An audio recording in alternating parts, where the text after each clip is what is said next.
week or your friends missed it, we do try to record all of these meetings. So if you missed part 1 of this, you can always go back to my Facebook page and see part 1. And part 2 also, since I put that little camera there, is a reminder to myself to start recording, that you can always watch it or send your friends to watch it too. It'll be there on my Facebook page. I always keep the most recent one pinned to the top. So this afternoon, when Facebook and Zoom are done doing their thing that they do to record, this one will be pinned to the top. So, and then after that, you can always go under my Facebook page under videos and find any of these that I've done. Some of these, you'll have to go to Hernando County Extension's Facebook page, because for a while, I didn't have the good Zoom and had to borrow Dr. Lester's good Zoom, but you'll find, in one of those 2 places, you'll find all of our classes. Let's get started. We're starting right on number 11 because we're doing the top 20 things newcomers need to know about their Central Florida yard. And last week we did 1 through 10, and we ended with what's the buzz on mosquito control, and Karen is still here with us. So like I said, if you have questions specifically for her, feel free to put that in the chat and we'll address it at the end. But so we're going to just jump right on into number 11, because I know many of you when you come down, and it's really become popular again, edible landscaping. And right now some of us have more time on our hands than maybe we did before. We're just not going out and doing things. Even if we're still working and stuff, we're not running around doing as many recreational activities. So, you know, good thing to start thinking about edible landscaping, something fun and different to do with your yard. And all summer, I've been telling you, not yet, not yet, not yet. It's too hot. Well, I have good news for you. You can start it now if you want to. You can start a fall veggie garden. It's still going to be a warm season garden. I am not your edible landscaping expert. I will tell you that right now. If you really want the best knowledge you can get, you're going to go to the county extension office and talk to Bill Lester there. He actually has a lot of classes. Keep moving that. If you go to county extension's webpage, you will, or their Facebook page, you will see a lot of his classes about vegetable gardening. So I'm just going to tell you the basics. And I already kind of hinted at that summertime, and we're not, well, that's not exactly true. Let me take that back. In the summer, you can grow okra, black-eyed peas, and sweet potatoes.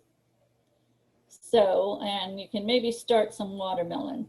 And if you really think about that, and you just wrinkled up your nose at all of those foods, but if you really think about that, all 3 of those things, what are they considered? Southern food, right? So, you know, that's what could be grown in the summer. So that makes sense. If we have our northern rings on, now remember last week I told you, forget everything you ever knew in vegetable gardening. Kind of goes with that, except it's timing. Timing is a huge issue with vegetable gardening in Florida. So you want the one part of your brain you really want to remove and put in that closet is thinking about tomatoes in the heat of the summer, or like starting them in May or something. Wah, way too late.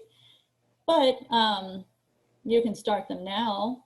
So the 3 things that will help you just remember and get in your head planting times here in Florida are these 3 holidays: St. Patrick's Day, Labor Day, that's why I said you can go ahead and get started now, and Halloween.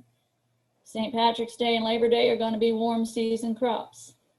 Halloween, you're going to start a cool season crop, but you might have to, it's kind of a fine line there in the winter because you might have to do some frost protection. But there's more than one way. You know, you can grow in Florida. People do grow food in the ground in Florida, usually in South Florida though, and they have a different kind of, you know, they have a lot of I just lost the word of it, but you know, a lot of, used to be water there, so a lot of muck, that's the word I'm looking for. It's a little more difficult in our sandy soils, but it can be done. But you don't have to do it that way. There's container gardening, a lot easier to take care of. There's raised beds, there's hydroponic. As I said, make use of the extension office. They have a Florida vegetable gardening guide that has a chart that gives you timing. Also, they themselves are great resources. And here, every month, the university puts out a little graphic like this, and this is very helpful. Edibles to plant in August. So we're going to look at this middle for us, for Central Florida. And you know, what can easily survive transplanting right now? Eggplant, endive, peppers, and tomatoes. Yay, we can get back to the tomatoes. Now's the time for the tomatoes. Careful transplanting would be the carrots. And go ahead and start seeds for bush or pole beans or lima beans. Okra again, it's another warm season. Onions, greens and shallots, southern peas, they don't mean green English peas there, and winter or summer squash, just to give you some ideas of what can be done. We can have fruit too. Again, Dr. Lester and the Extension Office would be the place to go to find out the details. Now, we all have in our minds, still kind of stuck there, about citrus. And I believe citrus is going to make a comeback. It's just going through a rough patch right now. But the experts are, you know, coming up with ways to overcome a lot of the problems that citrus is having. But citrus isn't the only fruit that can be grown in Florida. We have wild grapes, muscadine grapes. I would encourage you to stay in the muscadine grape family. Any kind of grapes you're used to growing up north, Concord or anything like that, it's going to be, you're going to be fighting Pearson's disease. You're just going to have all sorts of issues. So muscadine is our native grape, but they have hybridized it into many different varieties. It can be a lot of fun to try and grow. They have developed blueberries that grow in Florida. So that is an art unto itself. You need a very low pH. Most people grow them in mounds of pine bark, things like that. We can do figs. Figs sometimes succumb to nematode problems. One of the little tricks I learned about a fig tree, if you want to get one, is be careful with the roots, because this is a two-edged sword here. They say to put it close to the house if you have a cement block house, which most of us do, not all of us, but a lot of us do, because it actually likes that higher pH that your blocks are leaching, and it fights some of the nematodes that the figs you know, have a problem with. We can do brown turkey fig. There's several other types of figs you can do. Persimmons, they grow actually pretty well here. Peaches, I have a question mark there because people really push that peach issue here, and we're just a bit too south. They'll tell you, you know, well, they've developed this and it doesn't need all the chilling hours. It still needs some, and we're not getting many chilling hours. And even years ago, people who I knew who grew peaches here in Hernando County, those peach trees lasted maybe a decade. You get about 8 to 10 years out of them. Pecans, or my friend from Georgia corrects me all the time. Sorry, they're pecans. We can grow those. And Dr. Lester just had a class on growing strawberries yesterday. I was looking for the recording. I don't know where the recording is, and I haven't talked to him in a day or two, so I'm going to find out about that for you as well, so they can put that up. Okay, that was your very short little talk on edible landscaping. Let's talk about color in Florida. And since fall is coming, doesn't feel like it at all, but fall's coming around the corner, I thought I would give you ideas to bring some color into your yard. If you're gonna miss the fall colors, I actually have a class coming up about that. But here's some annuals that do well in the fall here. I mean, I don't know if I'd plant them like today, but, or maybe from seed, but it is something you want to think about for the upcoming fall. You know, maybe mid-September or so, start planting these things. All these wonderful annuals here. See, it's a lot of this.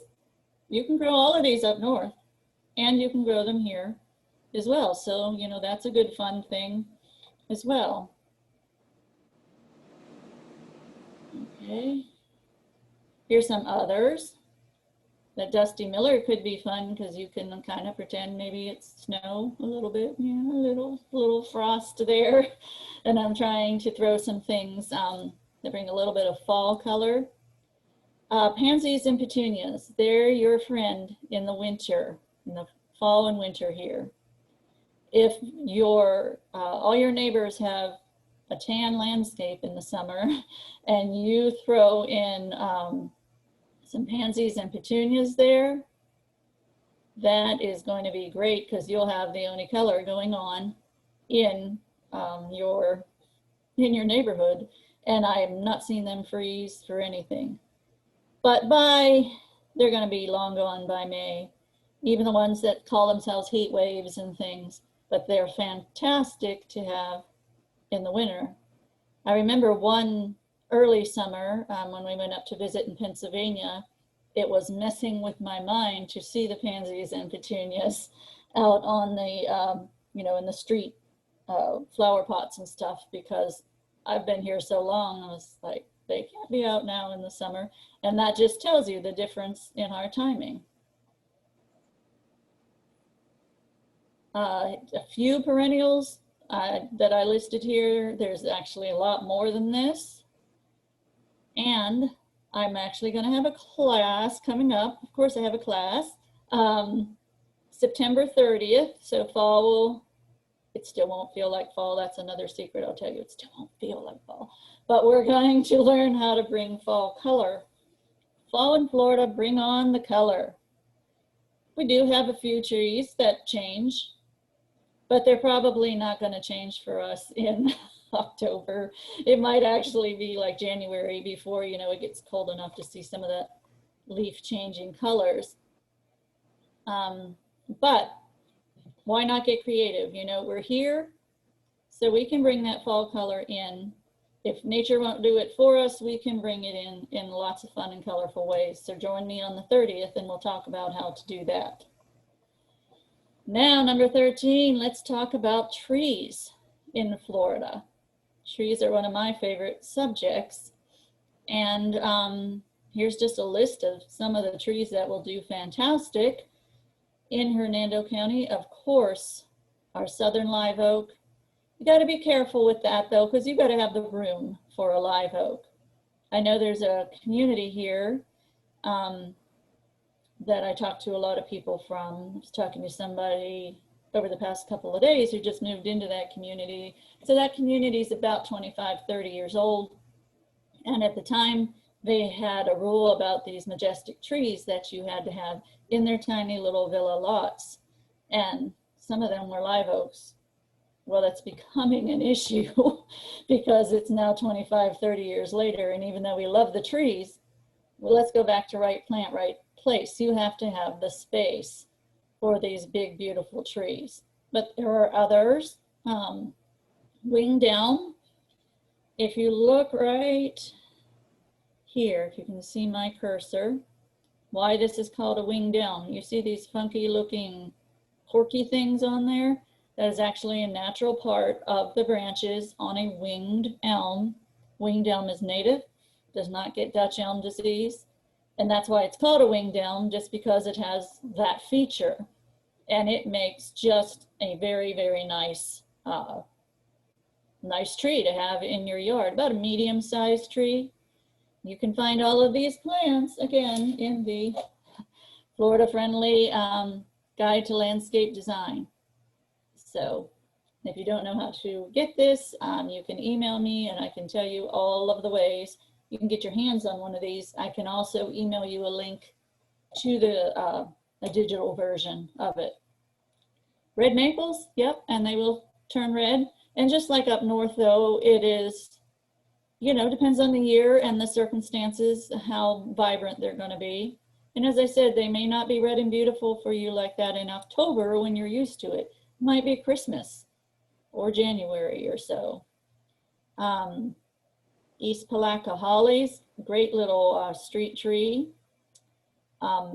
Of course, there's our southern magnolias. And again, with magnolias, you gotta make sure you have enough room. You can get a little gem or a smaller, like a Japanese one, but your southern magnolia is going to be very, very, very, very tall, very large. And yes, they give you beautiful white flowers, but you also want to be able to see them without binoculars. So, you know, make sure you have the space and, you know, get the right version or get a dwarf variety if you don't have a large space.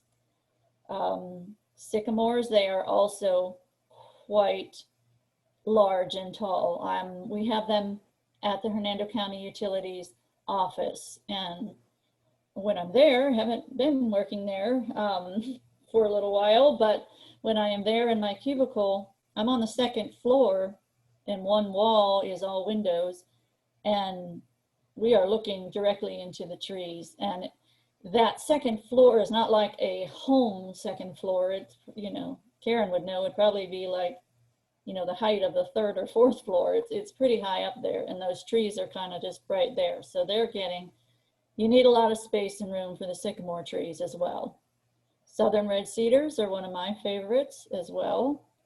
I have some in my yard that also gotten pretty huge. Weeping Yaupon holly, that is this one right here.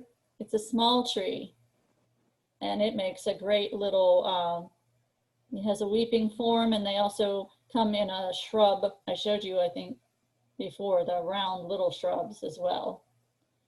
Bulb cypress, you can grow cypress trees on the water, in the water, or not. If you don't, it just won't put up the knees. But what bulb cypress does is every winter, it's called leaves.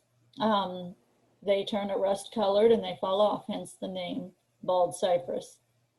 Chickasaw plum, that's this little flowering one that you thought was a dogwood. Nice little native tree and plant there as well. And pawpaws, that's what this is. I have some growing naturally in my yard, trying to come up as well. I'm not sure what you would do with the fruit, but usually if I get to the fruiting stage, I think I'll let whatever critters are out there have them. Here's, no matter what kind of tree you get, and I think this knowledge here goes for anywhere, whether you are up north, whether you're down south, wherever you are, this is general knowledge about tree care. And the number one mistake that people make, and then they want to go blame the nursery, you know, because they got a defective tree somehow, is that they planted it too low. I think I preach this all the time.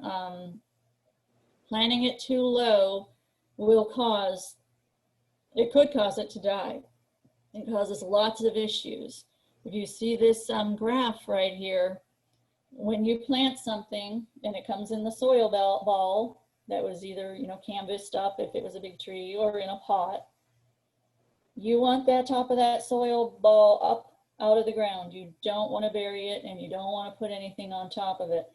not even mulch in the beginning. Let it get established before you even cover that area with mulch, because it needs to get as much water as it can. And yes, mulch helps hold moisture in, but you want it to get there first. And generally, if you're planting a new tree or a new bush, you're using new mulch, right? Straight out of the bag. It's really dry, and it's going to suck up all the moisture for itself and not let it get to the tree. So let the mulch get weathered, and never at any time put it up against the trunk of a tree or the trunk of a shrub. Any tree that is, a Florida-friendly tree or a native tree, once it's established, take it off of the irrigation. You'll save water, but you also let it live longer. It doesn't live a normal, natural length of time if it's on the same irrigation system as your turf. So if it's possible, get the irrigation system away from any established trees, shrubs. Shrubs will be easier because they're usually on their own zone. What does established mean? That's hard to say. I'm going to be extremely generous and say up to 2 years. So generous as in, letting water it that long. Depends on your conditions. When you get a tree, take that mature size into consideration. We just talked about, the live oaks that they didn't consider when they planted in that community full of small villas. Look up what's happening, what kind of wires and stuff do you have going on there. And this goes, I do have classes about trees, and you can look back in the videos and see it. But we talk about what to look for in the nursery, and there's actually grades of trees, kind of like eggs, grade A eggs and stuff. There's grades of trees, and the best kind is a number 1, and that's called a Florida Fancy.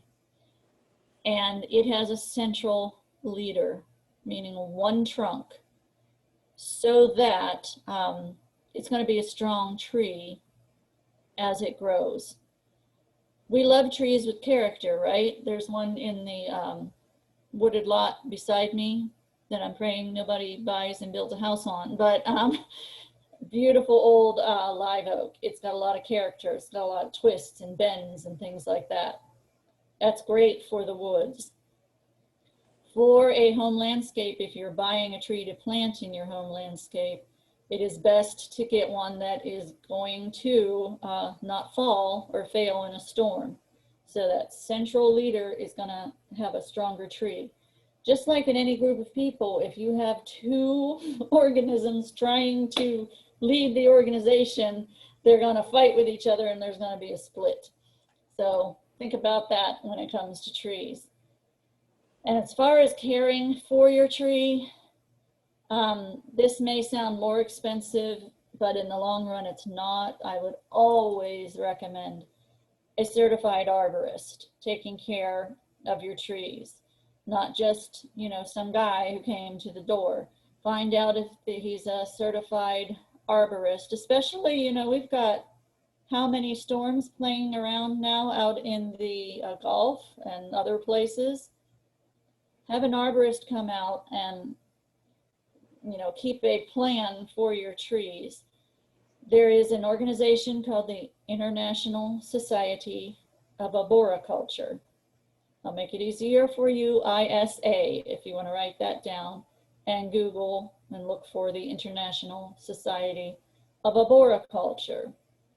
They actually have a search on there, and you can put in your zip code or your town, and they will show you a list of certified arborists right here in Hernando County and surrounding areas. I think we only have about 6. I haven't looked at the list in a while, but I would definitely recommend going through them. Also, I do have a class in my videos there about storms and trees. And one of the things they have learned is trees planted in groups, little groups, 3 to 5, as they grow, they fare better in storms.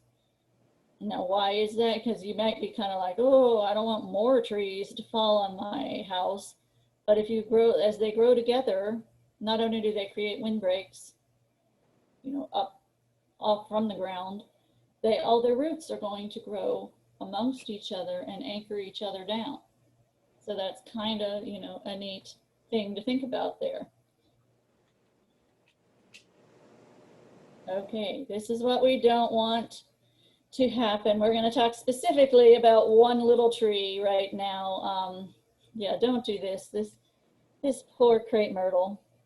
What's going to happen if anyone is new here, or you may have already experienced this, come January, February, you're going to watch the groups of caretakers, and they're going to fire up their chainsaws, and they're going to go out there and doing this terrible thing to the crepe myrtles. What they call that hat racking. And, in defense of people who do it for specific communities or people who do it professionally, they have to get 150 crepe myrtles taken care of, that day. So they don't have the time to be concierge kind of pruners of their crepe myrtles. We do to the crepe myrtles in our own yards. So we want to take the time to treat them better than this. What happens when you do this, the University of Florida calls it crepe murder. Doesn't kill the trees right away, so in case you want to argue that that's not what happens, it shortens the life of the tree. It really does. It suspends its ability to keep taking in sugars and starches and things that it needs to keep growing. Not to mention that in the winter it has a beautiful form if you leave it alone and let it grow naturally. I have a video, it's kind of far back, I did it a couple years ago, where I demonstrate a little bit, show you how to prune a crepe myrtle.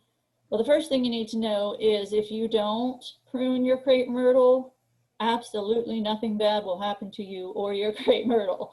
So don't think it's a have-to thing. But if you want to, what I suggest is cleaning out all the little pencil thin branches inside in the winter when it doesn't have any trees and things, removing any crossing branches so they don't rub, getting the suckers off of the bottom and all the weeds. And if you want to, the black calexes that are, the spent flowers, cut those off. It's all you need to do, and you'll have a very healthy crepe myrtle for many years. The county extension director here in Hernando County, Jim Davis, told me he did a experiment on 3 crepe myrtles in his yard. One of them he hat racked like this. The other one he pruned the way I just told you. And the other one he did not prune at all. And so then summer came around, and what happened? The hat racked one put up those weak new growth each year, weak whippy new growth, had large flowers, but they were too heavy for that, the weak new growth, and would always be falling, and not as many flowers. The one he didn't prune at all, it produced some flowers, more than the one that was hat racked. The one that produced the most and looked the healthiest was that middle one that I just explained, where you just kind of clean it all out and lightly prune it. So that was the one that looked the happiest and healthiest. So when it comes to crepe myrtles, I'm going to be like your mother and say, just because you see everyone doing it doesn't mean that it's the right thing to do. I talked a little bit about mulch. Let's talk about mulch in general, because this is going to be, one of the first things that you're going to go to the store and try and buy. And so why do we even have mulch? I was trying to remember when mulch really became a thing, because I think when I was little, could be just where I grew up, but I don't remember people really using much mulch. But then around about the 80s. You know, they were telling us what a good idea it was. And I think because they're just trying to replace what nature does naturally. It does improve the soil by breaking down. You may say, well, it doesn't last very long. Well, that's kind of its job, is to help improve the nutrient and water holding capacity of our soil. It eases maintenance. Doesn't mean it's no maintenance. Those weeds are still going to pop up either on it or from under it. Helps improve the plant performance. I always say that to me, mulch is like making your bed, and it is, it's your flower beds, but it's like making your bed in your bedroom. Your bedroom doesn't really look neat unless your bed is made, correct? No matter how neat it is. On the other hand, no matter how messy it is, it looks a whole lot better with your bed, your bed made. And that's kind of what mulch does in a yard. I also have a saying that mulch hides a multitude of sins. You want some instant curb appeal, put down some mulch, but you want to do it the right way. That 2 to 3 inch layer, no more than that. And especially up against trees. That's what that no volcano mulching is about. You see it when you go out in a lot of commercial places too, where they have that big old mound up against a tree. That's killing the tree. It's exactly the same thing as burying it too deep. Those poor roots are just searching and searching for oxygen, and they're going to start growing the wrong way and start circling. Then one day the tree just falls down because it never got a good root system. Also, if you have it right up against the trunk, you can hold moisture there and invite fungal issues. So you want to pull it away from the trunk of that tree. Back up to the top of this list, I know I'm jumping all over it. Florida-friendly landscaping doesn't recommend cypress mulch. It won't hurt your yard. Don't worry about it if it's already out there. But you know what we say, when you know better, do better. It's an ethical situation where we know that it is not a sustainable practice. They are taking young cypress trees out of the wetlands and immediately shredding them down to sell to us as mulch. And we don't want to encourage that practice. We want it to be a byproduct of a sustainable industry, such as pine, eucalyptus, melaleuca, things like that.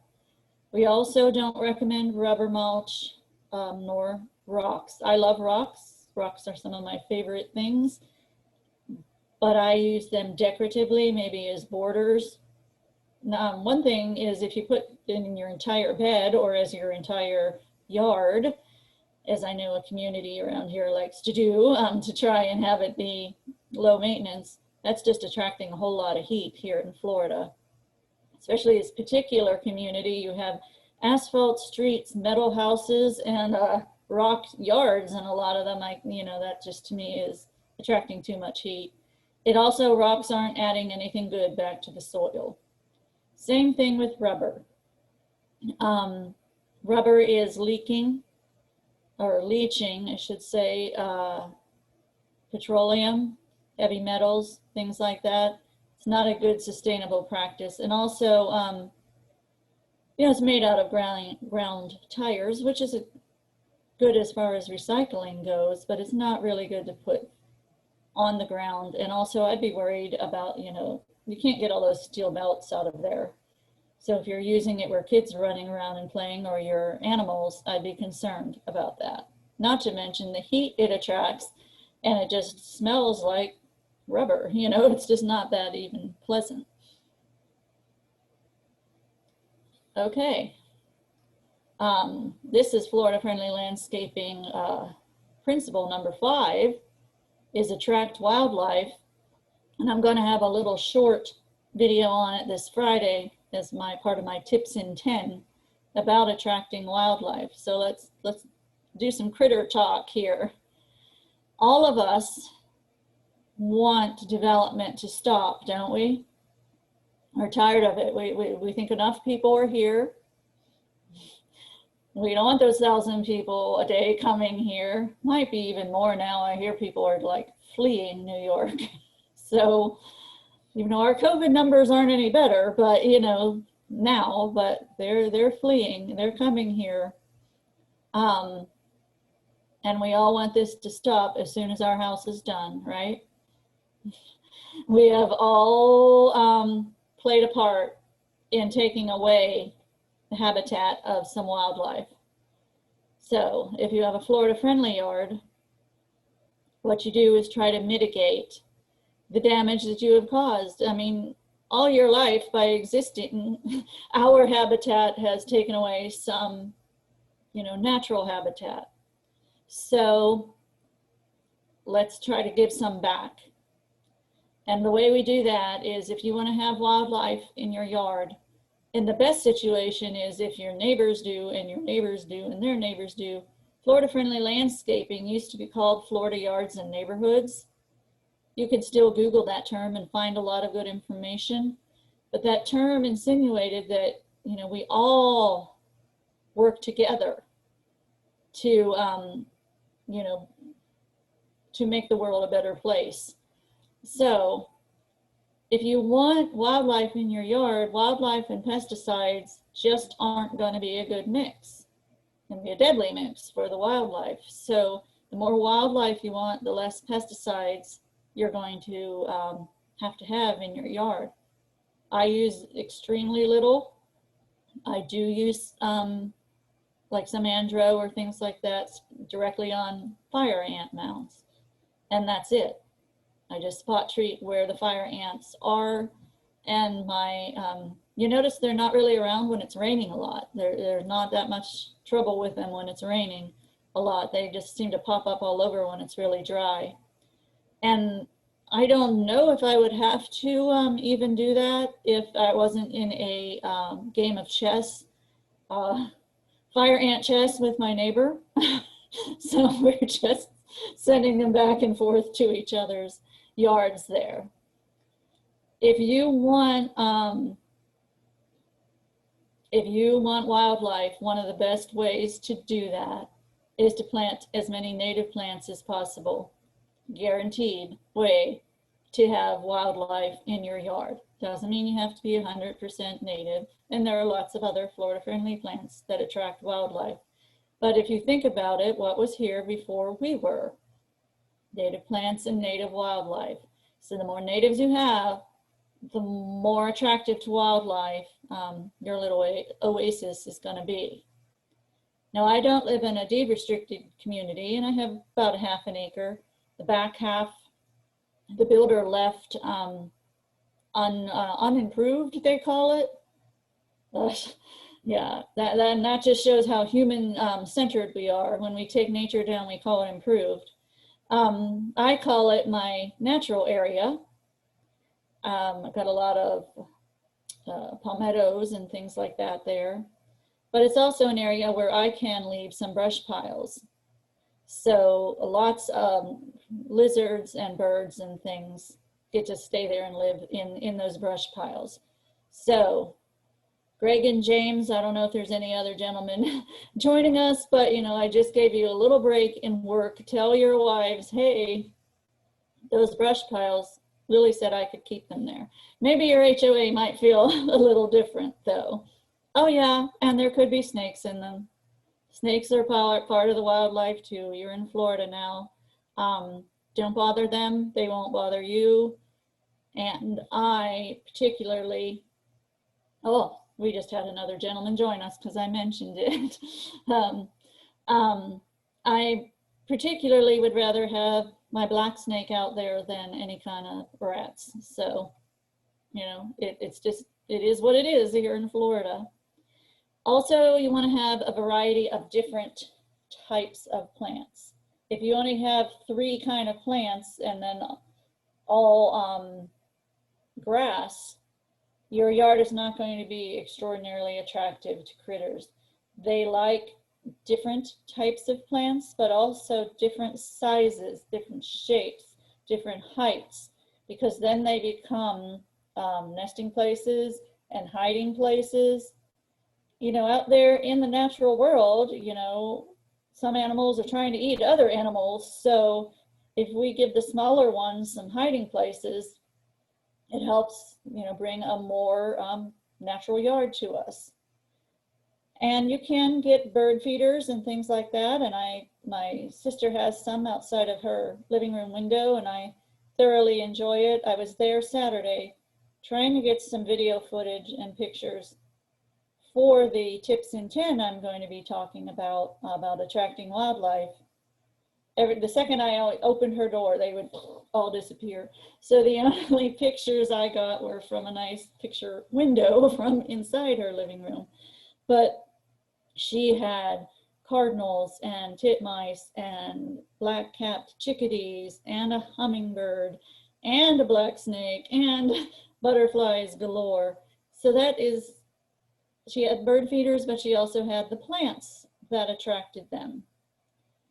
You don't have to go to the extent of feeding the birds with a bird feed, bird seed, things like that.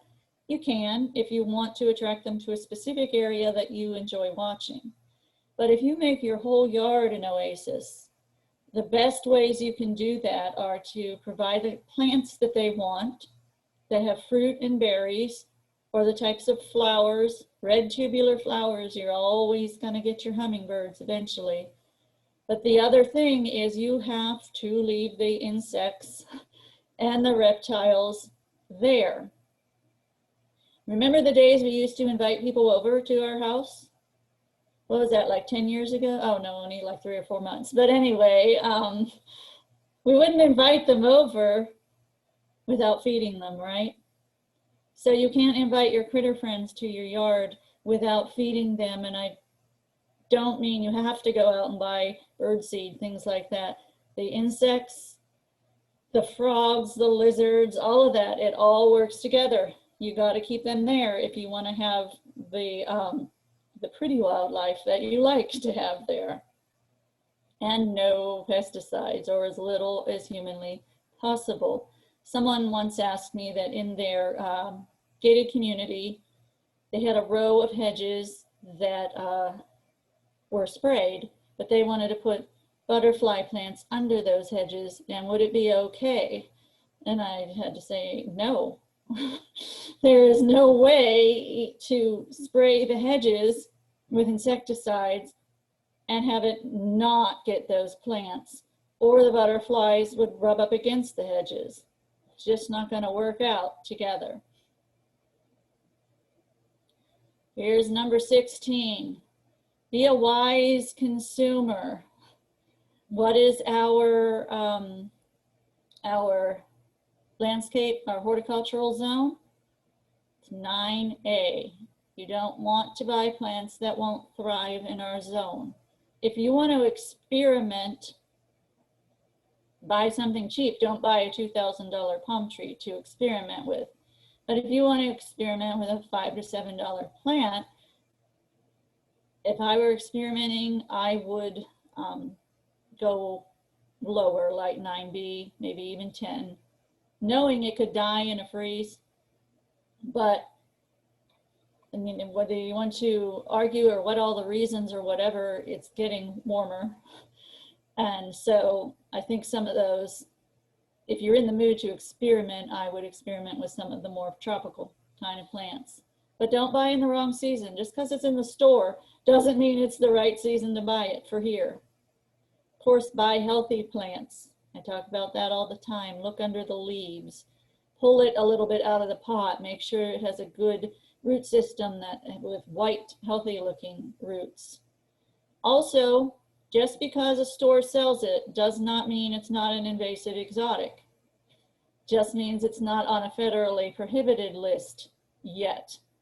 So keep up with my classes, with County Extension Office classes. Look up the Florida Exotic Pest Plant Council, or FLEPC. They have lists. They're a watchdog group that has its eye on a lot of plants that may even be in our commercial nurseries. And they're saying, we're watching you because you really have the potential to be an invasive exotic. And I teach classes about that as well. So that's one of the things to keep in mind. We live like in a greenhouse, so we have to be pretty careful about the types of invasive plants that will try and take over and kill out all of our native plants. And while I'm thinking about nurseries, I threw this in there. These are pictures I took. As you can see, it says Florida friendly on the pot, both of those pots. But you have two, and I'm sorry, yes, Mexican petunias are being watched for being an invasive exotic. This does say purple showers, which I believe is a sterile variety, so it won't go to seed, but it still can sucker. So, you know, keep your eye on that kind of thing. And here we have the purple queen, may or may not be, it's just being watched. I should put it that way. I have some purple queen myself. That was my mother's, so I know it's hard to get rid of those heritage type plants. But the other transcendentia type plants, I'm trying to avoid the common name. We all know what the common name is for this, and I just don't want to get in trouble. But what I'm trying to point out here is, look where it says Florida friendly. Florida friendly landscaping has a dash in between Florida and friendly. I know that's silly, and it also usually will have the trademark sign as it is a trademarked name. So you can see that the pot didn't have the dash there. We don't sell plants. Florida friendly landscaping is an educational program that operates under the Center for Landscape Conservation and Ecology and is part of the Environmental Horticulture Department at the University of Florida. So just be careful, even when you're at the store, somebody touting Florida friendly, they may have just taken that name and it is not, you know, the University of Florida educational program. Number 17, I want you to think high when it comes to your Florida yard. And there's two ways I want you to think high. I'm gonna get a drink while you look at, just lost his name. Tom Hanks there. Anyway, Forrest Gump, wow, there, okay. I want you to mow high. That is extremely, I can't even tell you how important it is to mow high. And it is so easy, an easy thing to fix. Unless you have zoysia grass, unless you're listening from the villages and have zoysia grass, or somewhere else and you may happen to have the Empire zoysia grass, which needs to be mowed low. Almost everybody in Hernando County is going to have Floratam or Bahia. Both of those need to be mowed 3.5 to 4 inches high. And that's higher than you think it would look with your eye. That is imperative to the health of your grass. You plant it too low, you will open it up, especially your St. Augustine, your Floratam grass. Floratam grass is having an issue with a fungus called take-all root rot. One of the ways that opens the door to that fungus taking over is planting it too low. No, mowing it too low. Has to be mowed at that 3 to 4 inches. That's extremely important. It helps the roots be bigger, longer, and stronger, and it has more surface area of plant so that the plant can be healthier when it photosynthesizes. It's all sorts of good things happen when you don't mow it too low. The other way I want you to think high is about planting high. I already mentioned that with the trees. Anything at all except tomatoes. I want you to plant. You can get away with like burying a tomato stem. Keep it high. Keep the flare of a bush or a tree up. You'll look at it and be like, oh, that's too high. But it's going to be better off than if you plant it too low. This poor tree was planted too low. I don't know if they were able to you know, help it be a healthy tree again. But you see the decay that's happening there. And I bet you if they pulled up those roots, we're not really going anywhere at all. It's extremely important to plant high, mow high and plant high. Number 18. Remember, and this is hard for some of us, remember you're the boss. You may be new here.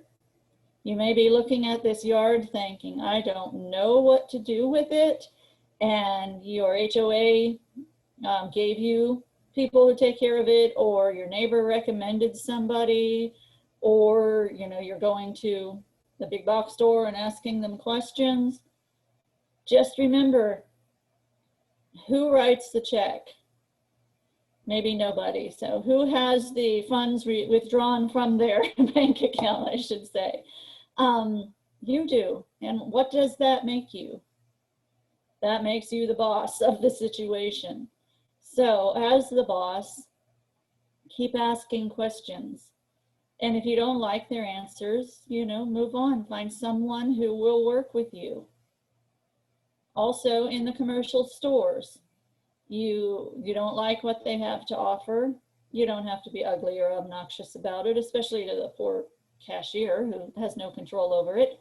But you can talk to managers just in nice ways, letting them know, man, I really wish you had more Florida natives here. I wish you didn't have, I wish you didn't put pesticides already built into all of your plants. I wish you didn't have butterfly plants that have built-in pesticides. I mean, that makes no sense at all. If they keep hearing, email corporate. Be nice about it. I wish you didn't sell these invasive plants. Email is probably the best way to send a corporate, and if enough of us keep doing it, they might start making changes, because where does their money come from? It comes from us. And the almost last one, who are you going to call when you don't know what's going on here? You can call me. There's my phone number. Right now, the best way to reach me is email, and I'll have it on the last slide. You'll see my email. I will get your message if you call me, but it's easier for me to communicate with you right now via email. Also, the county extension office. Do I have their phone number? It's at the very bottom on the green, in green. 352-754-4433. They are there Monday through Friday, 8 to 5. Teresa will pick up the phone. Teresa is a fantastic, I don't even know what her title is, but if it's secretary or receptionist, that is nowhere near good enough. She is, extension mom who runs everything, but she's also a master gardener, so she can answer a lot of your questions. And Dr. Lester is there, or she can refer a lot of questions she may not know to Dr. Lester. Call there and make an appointment to come by with samples of things that you don't know what's going on with, maybe an insect, maybe a plant that's having a problem. If you suspect your lawn might have that take-all root rot, take a piece into them, a big piece, like 12 by 12, half good, half bad. And they will do a free diagnosis for you and then help you be able to walk through that. These are the places that we turn.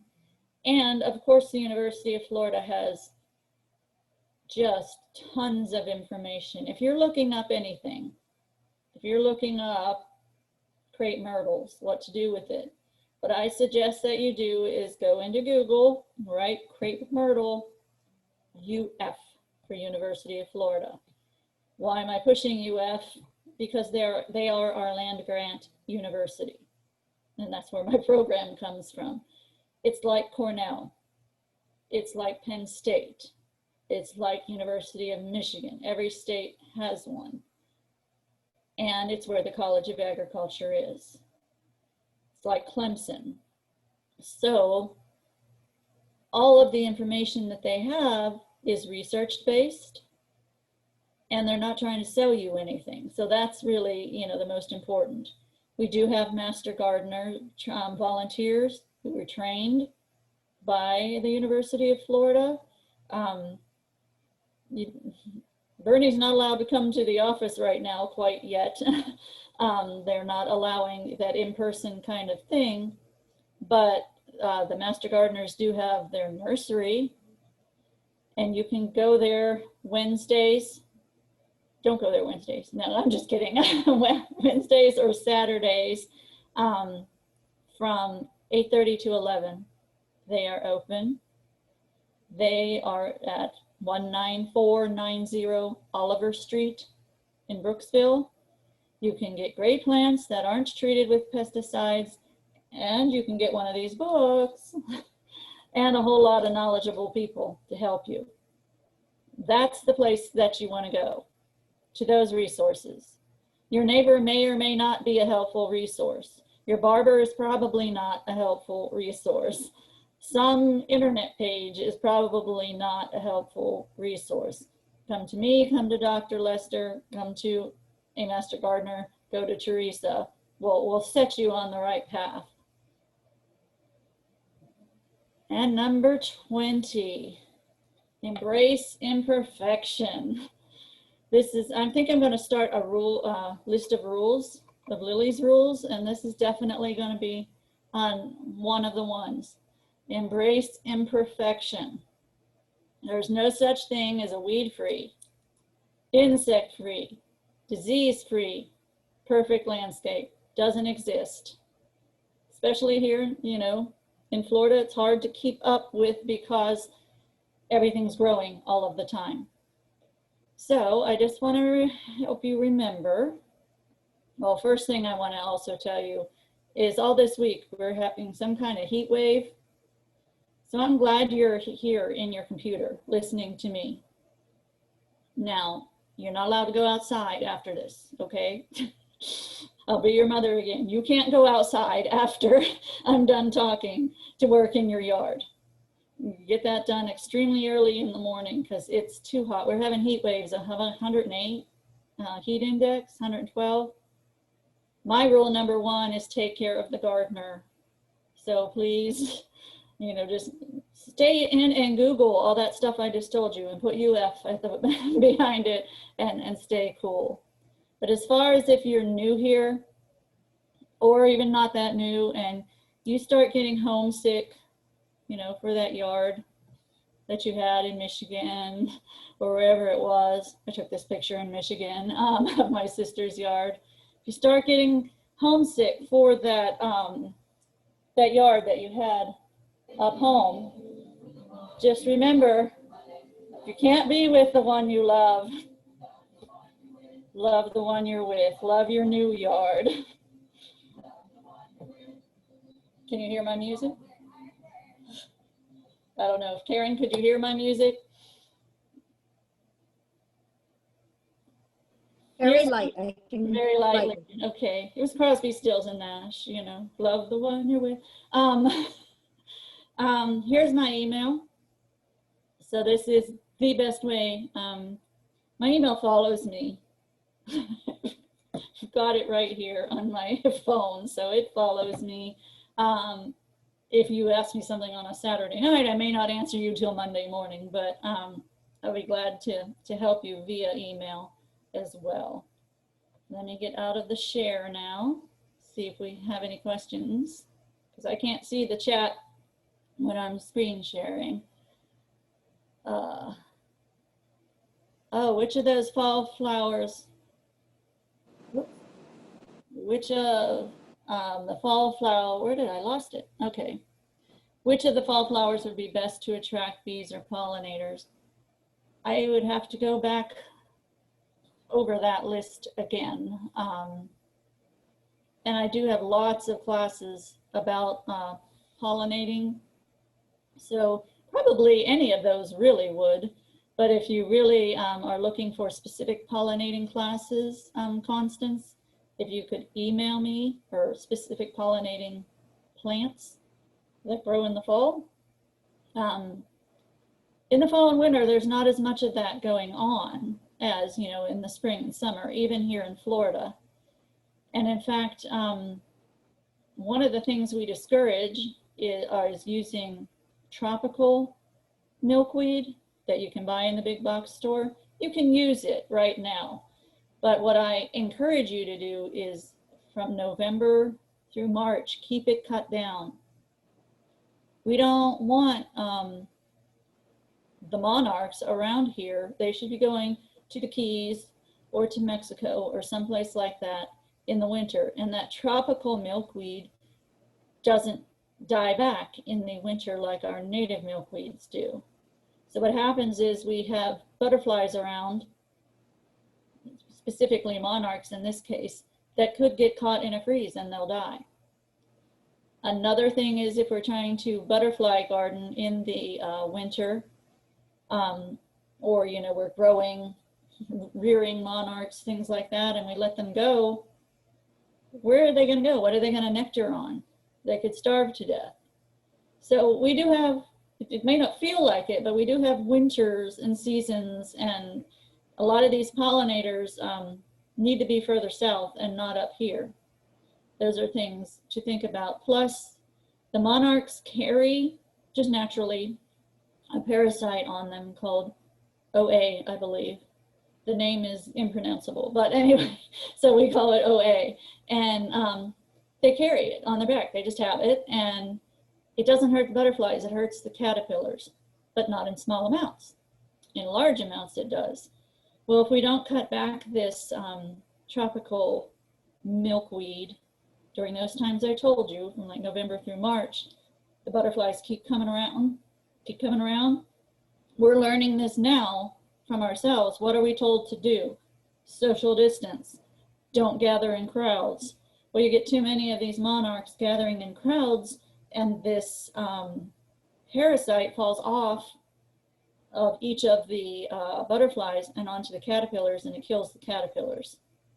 So it's normally a thing that nature can handle, but we're creating an unnatural situation by trying to have the pollinator gardens in the winter.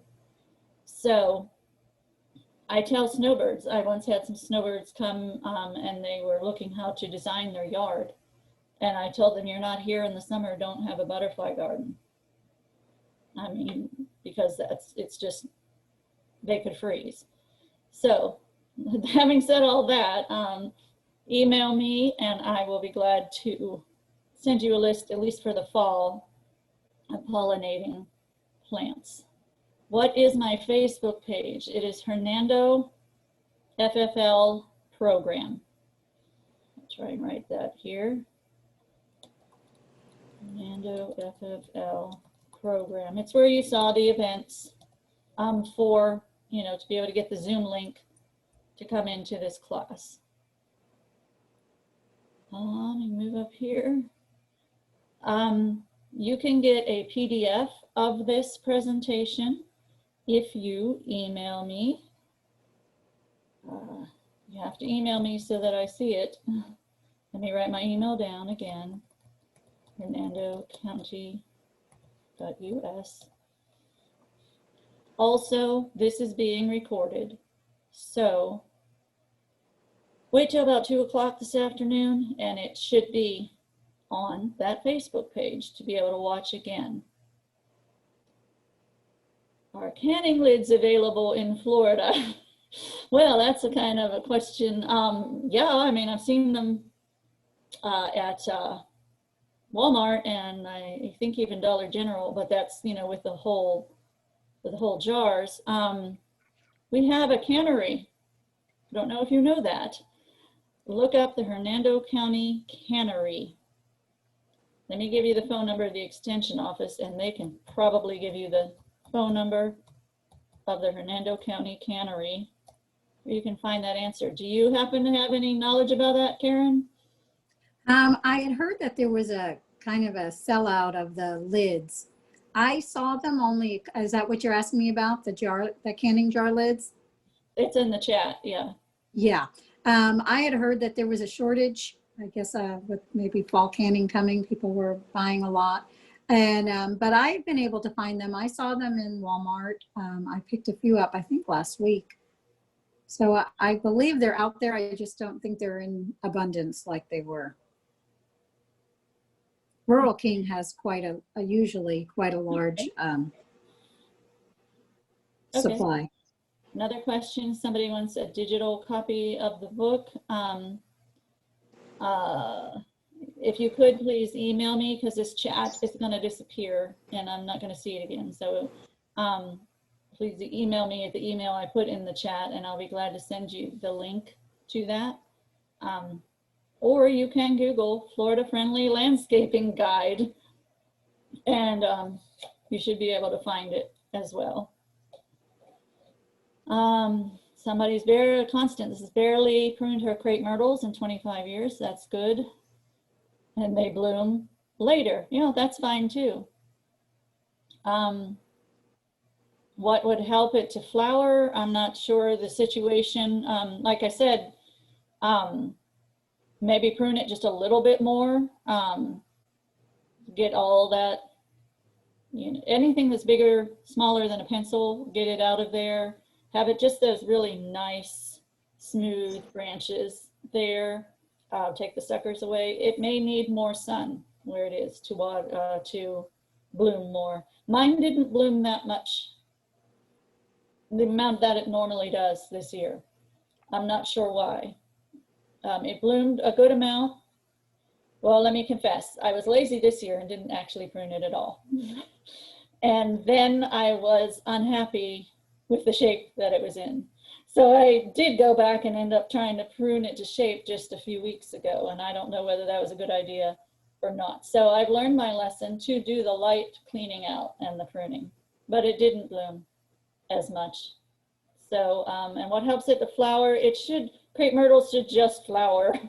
You don't need to fertilize them or anything. Could be the age of the crepe myrtle. Could be that it used to have a lot of sun and now the other plants around it have grown taller and it doesn't have as much sun. There's lots of issues with that. No, I'm not sending a copy to all of the participants because I won't really see the names or your emails, but please email me and I will be glad to send you a PDF of this. And like I said, in a few hours, it'll be back on my Facebook pages. You don't need to register for my classes. You do exactly what you did today. Look for the class and click on the Zoom link and you'll be here. The only things I take registration for are rain barrel workshops. So if that strikes an interest to you, please email me again, right there, lillyb@hernandocounty.us. And I'll send you, there's a lot of information to go over for our virtual rain barrel and compost bin class. It's coming up September 25th. If that's of interest to you, I'll be glad to send you all of the information. The rain barrels are $50. If you are a customer of Hernando County Utilities for your water, you'll get a $25 one-time credit on your water bill. And if you would like a compost bin, you do have to be a resident of Hernando County. You only get one per household, and those are free. That's the basic details. If you want to know more about it, other than how do I hand you a rain barrel through the computer, you will pick it up the next day at the Hernando County Master Gardener nursery. The rock cannery, I thought it was opening up again. I'm not sure. I know that they're having a market there outside of it every Sunday now. The Hernando County Farmers Market is meeting out there. Yeah. They were, they had opened and then they had gotten ready to open, and I think their well got struck by lightning during one of our storms. So I think they had temporarily waited or closed until they had that repaired. And I think they actually just had a class or are having a class on the beauty berry I think making jelly out of beautyberry, which made me think of you. Oh, yes. The beautyberries are coming out right now. They're starting to turn purple. Yeah, That is an so interesting topic. Beautyberries yeah, are I would edible. contact. Yeah, they are edible, but I bet you if you went to the cannery and found out how to make jelly, you'd be taking lots of sugar with you to make it. That's why I thought of you. Yeah. All right. If nobody has questions for Karen right now, well, Karen, why don't you put your phone number there in case they want to call mosquito control, Sure, and then we'll wrap this up. sure.